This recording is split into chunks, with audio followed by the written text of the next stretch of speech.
Shaking his head, Soren began to eye the three, or rather two of them, who were still awake. "Someone in this room isn't who they say they are," he said bluntly. "What?" Leah frowned. "What do you mean?" "The only way Vance could have woken up and broken those binds is in the presence of Grimdark." "Say what?" Sam arched a brow. "Someone in this room wields it. I was going to ask Rain, but I think she needs to be alone right now. Regardless, Vance is going to jump again, and I'm going to lose him. I would very much like to know which one of you did that, intentionally or not. Let me put it this way. I'm not in a very good mood right now, and it would probably be in everybody's best interests if you just came clean." "Vance said he could control Rain," Leah spoke quietly, "but she was sound asleep." "Has she ever been affected by it before?" "Once. She attacked him at his house, but she's been fine since then, although he just made her bow down again." "That's not the same thing. It's just a nasty parlor trick." Soren suddenly stopped and turned toward the window. By now the sun had come up and Vancelin had left the hotel, inadvertently and unintentionally passing straight by the alley Rain was currently dwindling in. Glad to see him distracted, she slipped out to follow and suddenly stabbed him with the pocket knife in her hand. "What the was about as far as he got before he dropped. Staggering backward, he grimaced and Rain was sent flying. Blood began to run from her head where she hit the wall, and she laughed despite the pain. "I hope it hurts." "You fucking bitch!" "You deserve worse," she hissed, though her vision blurred. "I'll fucking kill you, you bitch!" An arc of black energy suddenly surged towards her, and the outcome would have been disastrous had Soren not intervened. Ignoring the looks he received from the others, he jumped straight out the window and landed in front of Rain. Raising a hand, Vancelin's attack vanished and instead was met with an arc of white light that slammed him into the wall in much the same fashion. "Are you okay?" "I'm fine." Physical pain was nothing compared to the emotional shitstorm she'd just been through. Offering a slight nod, he told her to stay put and slowly approached Vance, who looked up from shattered sunglasses with eyes just as red as hers. "You'd side with her, knowing what she is." "It's not what a person is, Vance. It's who they are." Somehow still managing to laugh, he coughed up a spit of blood. "Bullshit!" he hissed, though his expression faltered. "What are you gonna do? Kill me?" "No. I'm just gonna stop you from hurting people." "What? Wait a second. Stop it. That's not fair. You can't do this." Lowering his gaze, Soren's brow went up. "You're not a murderer, Soren. You don't have it in you." "I'm not gonna kill you." "So you're just gonna torture me to death? What about your fucking balance? That fucking mantra you're always on about." "You have nothing to do with the balance, Vance. You're an affront. You shouldn't even exist." "You know, that light of yours is so bright that you're fucking blinded by it. Maybe if you turn around once in a while, you'll realize how long your shadows become." "Hey, I'll give you a fair chance," Soren said as his hands began to charge energy. "If you can find someone who actually wants you to live, the binds will release and you can go on being a fiend." "Are you kidding me?" Vance screamed, though it was really more of a hoarse cry. "You know that's never gonna happen. For shit's sake, the term Soul Eater by definition is like being a pedophile in prison. Even the other criminals want you dead." His eyes fell directly on Rain. "Are you gonna kill him?" she asked, despite her better judgment. "I'm going to bind him.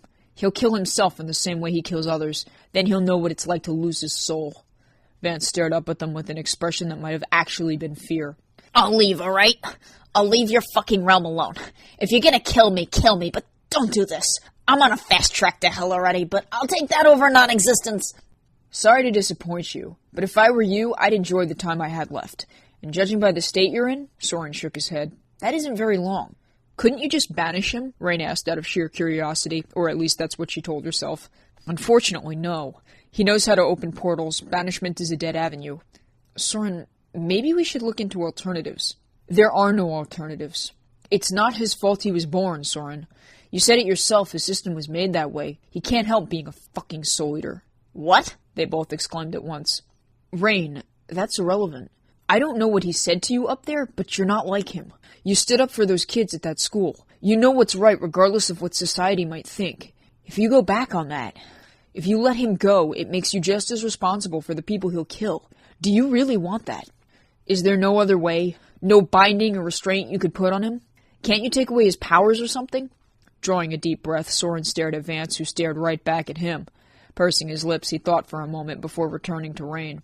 "You're not going to let me do this, are you?" "I don't think so." Her mentor had tried to teach her to be compassionate toward others, especially those who seemed lost. Closing his eyes, Soren gave a nod. He didn't appear angry, although it was clear he wasn't happy either.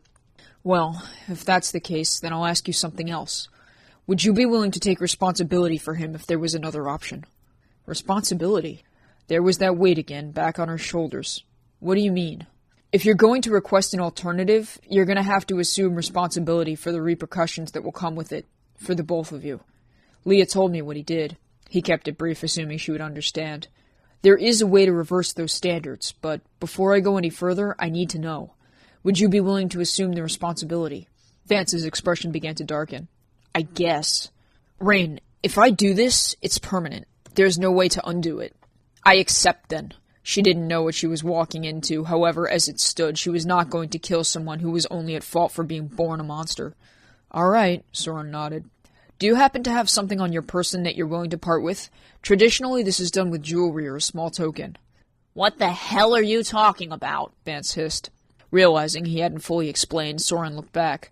In certain cultures where demonic possession is still prevalent, some people believe that there's a way to bind an entity to an object, and in turn, bind that object to a specific individual.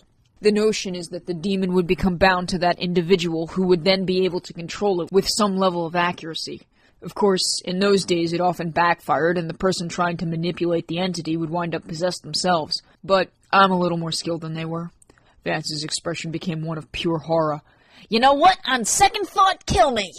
Rain didn't want to carry him around like some kind of demonic sidekick, but there was that word again, responsibility. Old enough to be aware of the consequences of her desires, she wasn't going to be a hypocrite, and she wasn't going to be an idiot and let him run wild.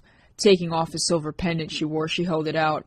It seemed like a normal trinket, a crescent moon and a star together at the end of a chain. Opening his palm, Soren allowed the pendant to fall gently into it. I should warn you, he began, while Vance started to unload a string of curses. Because he is human, you won't be able to use this to influence his free will. The process can only be used to bind energies, which means only things that fall into that spectrum will be at your disposal. I don't want a stooge, she muttered. As long as he's not chowing down on little girls or using his powers to make them dance, we're squared. If you're gonna let him starve to death, you might as well just let me do what I was going to in the first place. Just fucking kill me, damn it! That bitch is psycho! I'd rather cease to exist! What am I supposed to feed him? Rain sighed. You already know the answer to that question. Soren looked back at Vance, who glared at Rain furiously. I'm not gonna be your fucking monkey. I'm gonna make your life a living hell, you hear me? You're gonna wish you'd slit your own throat with that pocket knife, so help me God, I'll make sure you never get a sane moment's peace for the rest of your short and miserable life. Maybe Soren should nix your existence, then, she suggested angrily. You were the one crying and screaming that I had to do something. Now you're gonna regret it. I already regret it. You're fucking insane. You're proposing to spare my life in favor of slavery? I spent 18 years as a fucking slave. I'm not doing it again. Fuck that shit. You can shove that pendant up your... Cutting him off, Soren's eyes flared with a subtle white glow. It's up to you, Rain. He doesn't have a say. Bind him, she decided, figuring she'd deal with the burden. Soren held the pendant out with a nod. Clasping his hand around it, he closed his eyes and stood in silence as a searing white light took his palm. When he opened it again, the light faded and he handed it back to her. Virtually the same in all aspects. The only thing that had changed was a small Latin inscription written delicately across the back. Keep it close. Don't lose it, he said before looking at Vance, who was currently staring at them as if they'd just killed his puppy. You belong to her now. I think that's more than you deserve. You should be grateful. This is the only chance you're going to get, so I advise you be good. Because if I have to come back here and deal with this again, there won't be an option B. What's it say? Rain asked as she noticed the change. It's his name. The inscription binds him to the artifact, and in turn, the artifact to you. Now, there are a few minor things you should know. For one, because of the binding, Vance can't wander too far away. Thankfully for you, as long as you own that, you have free range of his capabilities. There's a realm called Zero, also known as Void Realm. If you want him gone, send him there. He won't be able to reemerge of his own volition unless you choose it.